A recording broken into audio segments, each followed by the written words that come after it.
ആഗ്രഹിക്കുക, നല്ല പെൺമക്കൾ ഉണ്ടാവാൻ തന്നെ ആഗ്രഹിക്കുക, പെൺമക്കളെ പേടിക്കണ്ട. ഇനി വരുന്ന തലമുറയിൽ ആൺമക്കളെക്കാളും ഡിമാൻഡ് പെൺമക്കൾക്കായിരിക്കും. കല്യാണ സമയത്തുള്ള ഗോൾഡിനെ കുറിച്ച് പേടിക്കണ്ട. 1 ലക്ഷമായി എങ്ങനെ മക്കളെ കല്യാണം കഴിപ്പിച്ചു കൊടുക്കുന്നുള്ള ടെൻഷൻ വേണ്ട. കാരണം ഇനിയുള്ള കാലം വരാൻ പോകുന്നത് പെൺമക്കൾക്ക് ഇത്ര ഗോൾഡ് തരാമെന്ന് പറഞ്ഞ് ആണുങ്ങളോട് പെണ്ണുങ്ങൾ ഡിമാൻഡ് ചെയ്യുന്ന കാലം ഇനി വരാൻ പോകുന്നത്. ഇത്ര കാലം പെണ്ണുണ്ടായാൽ പേടിയായിരുന്നു രക്ഷിതാക്കൾക്ക്. ഇനി എങ്ങനെയാണ് 80,000 ആയി ഗോൾഡിന് എങ്ങനെ ഒരു 10 പവനെങ്കിലും കൊടുക്കാന്ന് ചിന്ത. ആ പേടിന് വേണ്ട. ഇനി അങ്ങനെ ഒരു പേടി തന്നെ വേണ്ട. നിങ്ങൾക്ക് സ്വർണ്ണം ഉണ്ടെങ്കിൽ കൊടുത്താൽ മതി. പെണ്ണിനായിരിക്കും ഈയുള്ള കാലത്തൊരു ഡിമാൻഡ് ഉണ്ടാവുക. നിങ്ങൾ പെണ്ണ് തന്നാ മതി, പൈസയൊക്കെ ഞാൻ അങ്ങോട്ട് തരാം.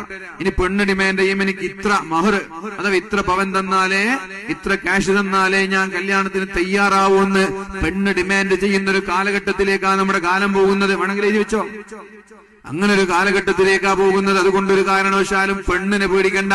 പെൺകുഞ്ഞുങ്ങൾ ഉണ്ടാകുമ്പോ ഭയക്കണ്ട. പെൺകുഞ്ഞുങ്ങൾ ഒരു വീടിന്റെ ഐശ്വര്യമാണ്, ഒരു വീടിന്റെ ബറക്കത്താണ്. കാരണം നമ്മൾ വീട്ടിലേക്കൊക്കെ കയറി പോകുമ്പോ ആൺമക്കളൊന്നും വീട്ടിലുണ്ടാവില്ല. പെൺമക്കളായിരിക്കും ഓടി വന്നിട്ട് ഉപ്പാനൊക്കെ കെട്ടിപ്പിടിക്കുക.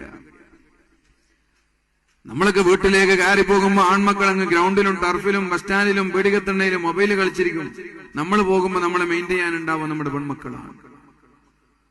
നമ്മളെ സ്നേഹിക്കാനുണ്ടാവുന്നത്, നമ്മുടെ കൂടെ ഒന്ന് ശുശ്രൂഷിക്കാനുണ്ടാകുന്നത്, ഇനി വയസ്സായാൽ നമ്മളെ പരിപാലിക്കാൻ പോലും നമ്മുടെ കൂടെ ഉണ്ടാവും നമ്മുടെ പെൺമക്കളാണ്. ആൺമക്കൾ ഉണ്ടാവാൻ ചാൻസ് കുറവാണ്. ഇല്ലാന്നല്ല, തീരെ ഇല്ലാന്നല്ല. എന്നാലും നമ്മുടെ എല്ലാ കാര്യങ്ങളും ചെയ്ത് കൂടെ നിൽക്കാൻ നമ്മുടെ പെൺമക്കളെ ഉണ്ടാവുള്ളൂ. അതുകൊണ്ട് 3